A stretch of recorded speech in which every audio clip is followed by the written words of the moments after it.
¿Ya sabías que en la antigüedad los apellidos no existían?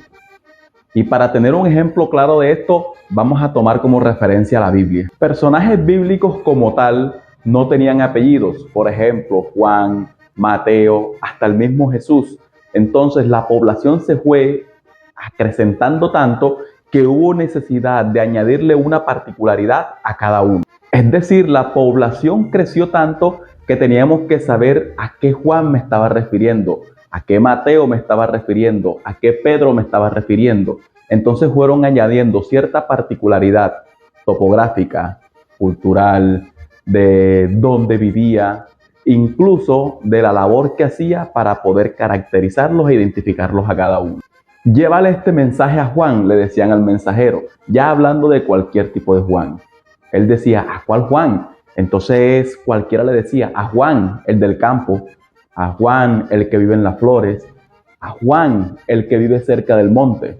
Ahí fueron haciéndose características para cada uno de esos personajes. De esta caracterización empezaron a nacer los apellidos como Montes, Campo, Flores, Valle, Arroyo y otros 100 números de apellidos que nosotros conocemos, que son o indican un lugar. Tenemos la categoría de apellidos que nacieron por una particularidad arquitectónica. Por ejemplo, los que podían identificar porque vivían cerca de la fuente o cerca de un palacio, cerca de un castillo, de la iglesia, y ahí nacieron esos apellidos. Iglesia, palacio, fuente, porque eran personas que vivían cerca y ahí le podrían decir, llévale tal mensaje a Pedro el de la fuente. Y ahí lo fueron simplificando hasta llegar al apellido Fuente o los apellidos anteriormente mencionados. Son simplemente teorías del origen de los apellidos. En ese mismo orden de idea también tenemos los que se caracterizaban por la flora y la fauna. Por ejemplo, si tenían crías de toro o crías de cordero, ahí los empezaban a conocer como por ejemplo José Cordero o Juan el de los toros, y nacieron esos apellidos también. También tenemos los que cultivaban algún tipo de fruta u hortaliza.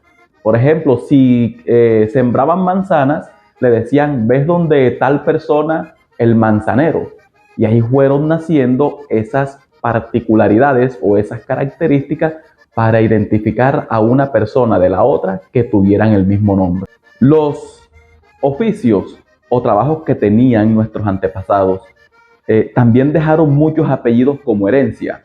Por ejemplo, herrero, labrador, cazador, tenemos carpintero y así muchos tipos de oficios con que la gente empezó a caracterizar a una persona y después fueron hechos apellidos. Y no podemos dejar por fuera los apellidos que terminan en EZ, que para esa época, incluso para ahora, significa que es hijo de alguien.